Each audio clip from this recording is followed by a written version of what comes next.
It's Tuesday, October 13th, and this is now on HNN. And we want to compromise, we want to reach reasonable conclusions and not be held hostage. Is Hawaii ready to welcome back tourists? Opinions vary among industry leaders.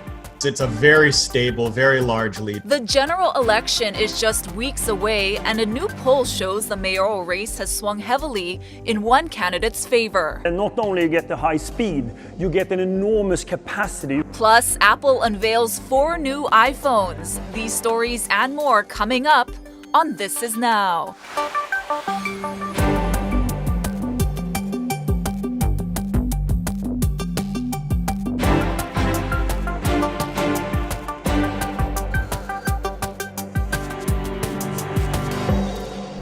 Hey everyone, Jonathan and Ashley here coming to you from the H&N Digital Center. Thanks for watching This Is Now. Let's get right to today's top stories. Health officials say 4 more patients with COVID-19 have died, bringing Hawaii's official death toll to 173.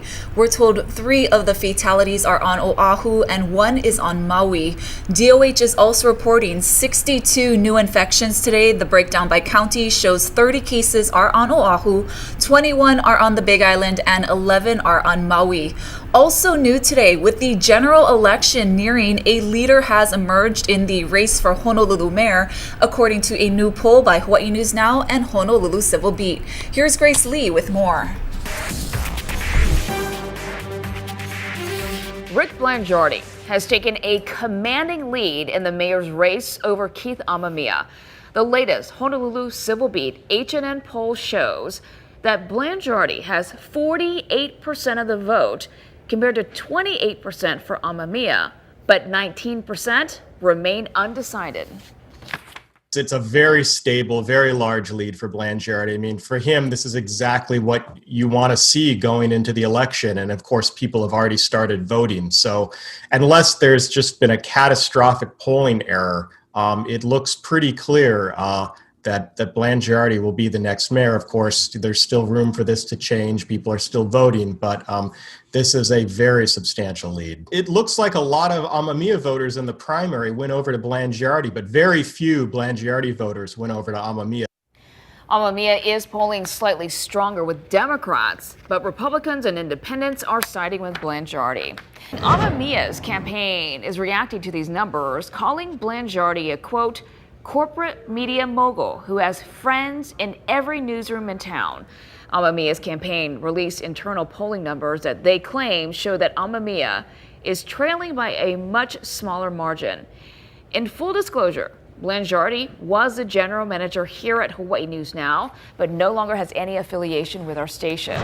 On Capitol Hill, the Senate Judiciary Committee is in its second day of confirmation hearings for President Trump's Supreme Court nominee, Amy Coney Barrett. Hawaii Senator Macy Curran had the opportunity to question Barrett today, and she criticized the judge's use of the phrase sexual preference when talking about LGBTQ rights. You use the term sexual preference to describe those in the LGBTQ community.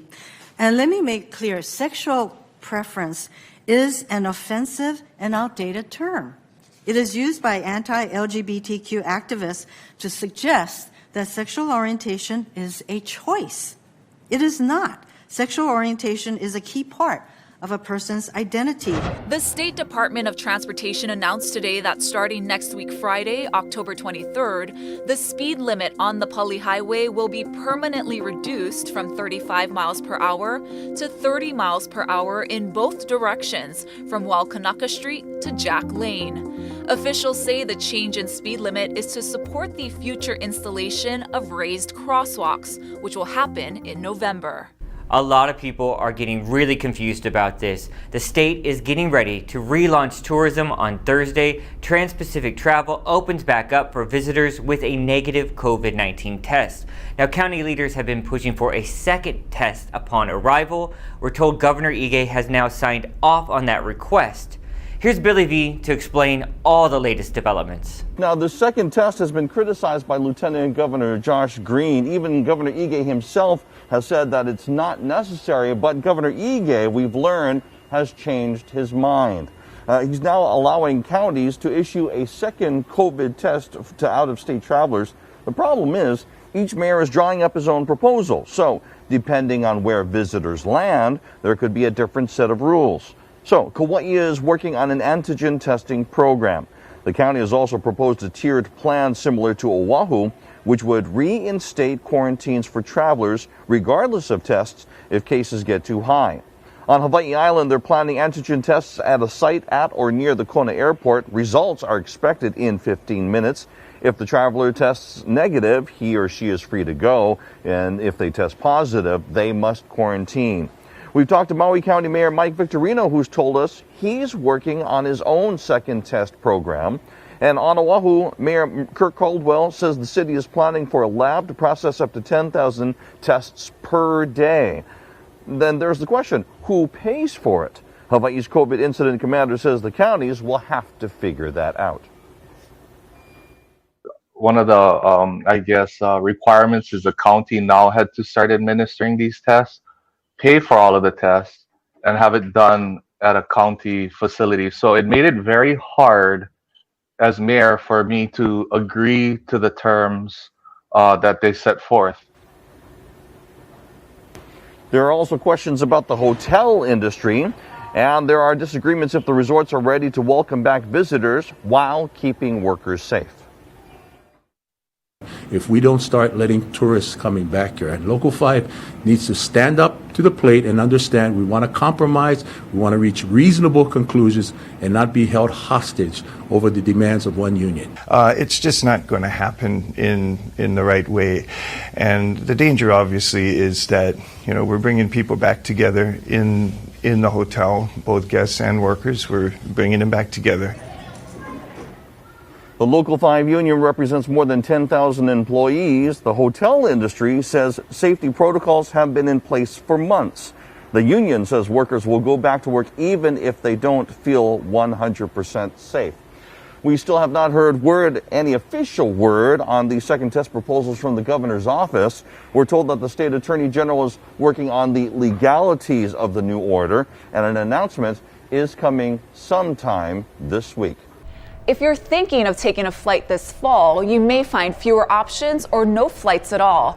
That's because airlines are cutting jobs and routes as Congress is deadlocked on a second coronavirus relief package. Shepard Smith reports. As an American Airlines flight attendant, Allie Malice thought she had it made. I love my job. It was something I ended up planning to do for many, many years. She was making a good living and seeing the world. But her world, like the entire U.S. air travel system, has been upended. Save our jobs! Allie is one of 32,000 aviation workers who lost their jobs this month when government aid to the airlines ran out. Can you make the rent? Can you get the food? Can you buy the medicine? That's a great question. And the ripple effect on the economy is only beginning. Why spend on airlines instead of others? People don't realize how much they count on the airline industry, but we're really the backbone of the economy. If we see service reductions, we're going to see closure of small airports, we're going to see the jobs lost there, and the work around those airports gone as well. Rental cars, hotels, everybody else who counts on that air service.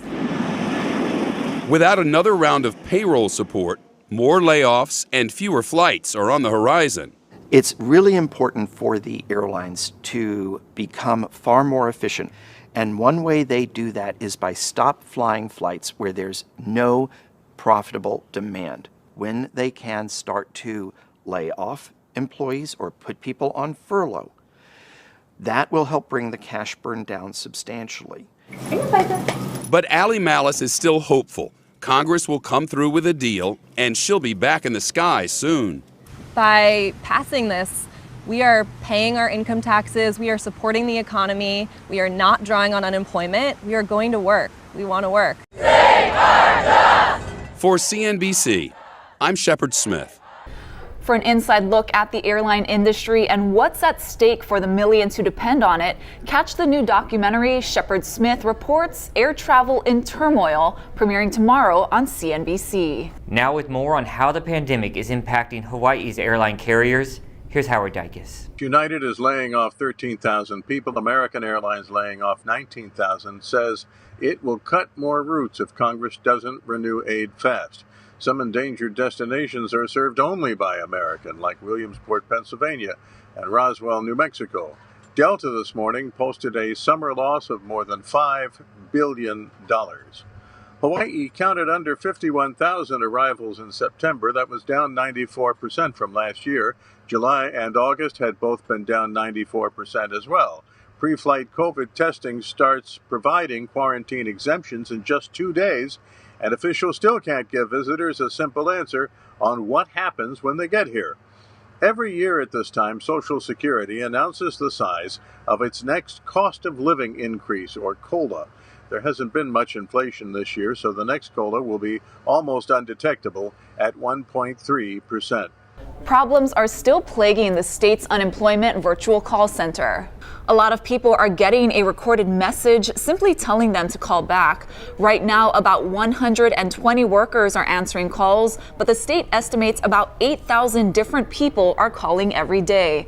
And the length of each call is about half an hour. A total of 150,000 calls are coming in daily.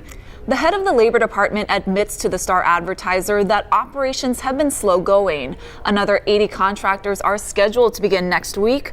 That's still only 200 people to answer thousands of calls each day. Let's take a moment to talk about a very unexpected ripple effect of the pandemic. With more and more companies allowing people to work from home, we're hearing that more wealthy families are actually moving into Hawaii. That's driving up the high-end real estate market. Rick Daysog explains it all to us.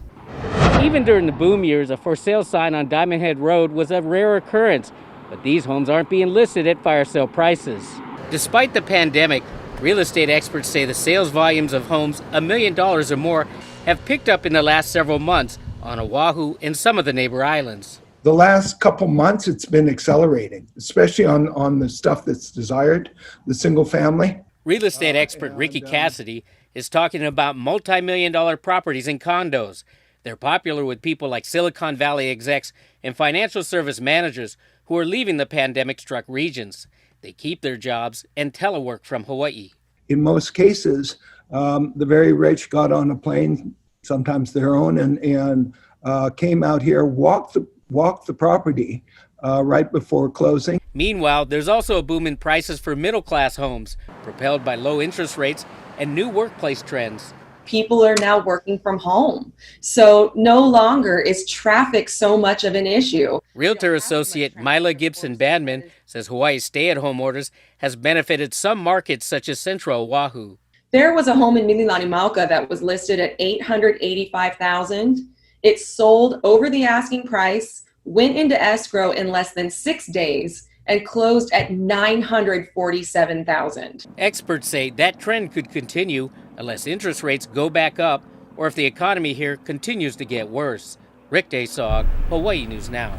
Interesting ripple effect, to say the least. I would not have expected that at all. Yep. Let's take a live look out at some of those high rises right there. Looking beautiful. I know it was a little misty out there this morning. How will the rest of the week shape up? Here's Guy Hockey. How's it on this Tuesday? We have a typical trade wind weather today. A few windward and Mocha showers are expected. Not a whole lot of rain until sometime on Thursday. That's when a front's going to drop in from the northwest and increase those showers, especially for Kauai and Oahu. We could even see some spots of heavy rain Friday and Saturday. And those winds will be running nice and steady today at 15 to 20 miles an hour. But by tomorrow, we'll lose those trade winds. Light and variable winds take over, and that means it's going to be hot and humid from Wednesday into next week. So today's going to be gorgeous. Lots of sunshine expected. Temperatures running to about 90 degrees. But luckily, we don't have to worry about the humidity levels yet because we'll still have trade winds blowing in at 15 to 20. But that's going to change as we head into the week. We're going to see that cold front drop in from the northwest, and we're going to have increasing showers starting on Thursday, moving down from Kauai through the island chain with increasing showers all the way through Sunday. And Friday and Saturday, we could even see some spots of heavy rain, possibly some thunderstorms. Keep it here on Hawaii News Now. We'll have all your severe weather updates. Time to throw this bad boy out. Apple has introduced its new iPhones. Liz McLaughlin has all those details. Now let's talk about iPhone. In an online-only event today, Apple showed off its next-generation iPhones, all with a major new feature. The next generation is here. 5G capability, which has been hyped by carriers as life-changing technology. But the performance is enormous. That's where you can get 4 gigabits per second. And not only you get the high speed, you get an enormous capacity. Sure, downloading a full movie in just seconds sounds great. But it will be a while before most Americans will be able to access 5G networks. 5G isn't going to be immediately beneficial for a lot of folks. The speed's going to be slightly better.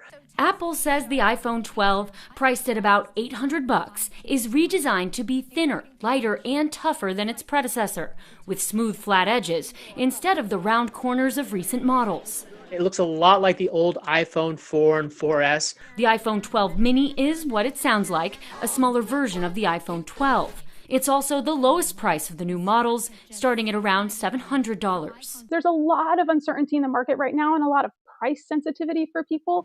Apple also introduced the 12 Pro and Pro Max, even higher-end phones with upgraded camera features, starting at almost $1,000. Futuristic features that Apple hopes will drive consumers to splurge. Liz McLaughlin, NBC News. Someone's already bragging about that future iPhone over here. 12 plus, here we come. Yeah, I would go mini. I would. Yeah. I really miss my smaller phone. I would lose that thing and I would drop it. I can see that. I know. Easy to lose. What else is happening online? So we told you yesterday about pink pineapples. Well, here's another beautiful diamond that we can't afford, Jonathan. Nope. It's the ultra rare 14.83 carat pink diamond, and it's called the Spirit of the Rose. It was found 3 years ago and is believed to be the largest pink crystal ever unearthed in Russia. Now, it's going to auction in Switzerland next month, and they believe it could bring in up to $38 million. Yesterday I was complaining about the price of the pink pineapple, but $38 million. Oh my goodness. Hey, here's what I found, and it will not cost you anywhere close to that. Maybe it's close to a pineapple. This is Justin Bieber has teamed up with Crocs. Okay. Yeah, I said it right, Crocs, to present these new shoes. Check them out. They're limited edition Crocs. Oh. They're yellow rubber clogs that come in 8 custom charms. Wow. Okay. The price of those Crocs, about the price of a pink pineapple, $60. And I am sure my dad is going to love those. Like I said, he is a big Crocs fan. I don't know why we do so many Crocs stories, but Dad, this is for you, I guess. Looking forward to seeing you in those yellow ones. Oh man, those you need to really be able to pull those off. Yeah, they're good water shoes, I guess. And check this out, you guys. A very tall teen just became a double world record holder. Now, Macy Curran, she's 17 years old from Texas. She stands 6 feet 10 inches tall. She now holds the Guinness records for longest legs on a female and on a teenager. So her legs measure 53 inches, which is almost 4.5 feet, and about 60% of her total height.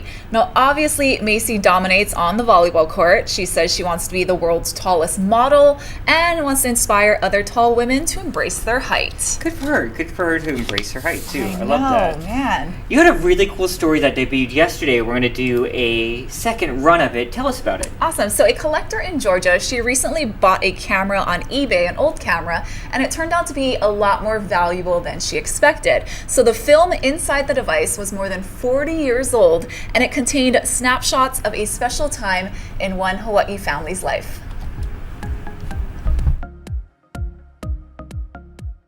Honestly, I wasn't even really looking to buy the camera. I was actually looking to buy the film. This kind of film has been discontinued many, many years ago.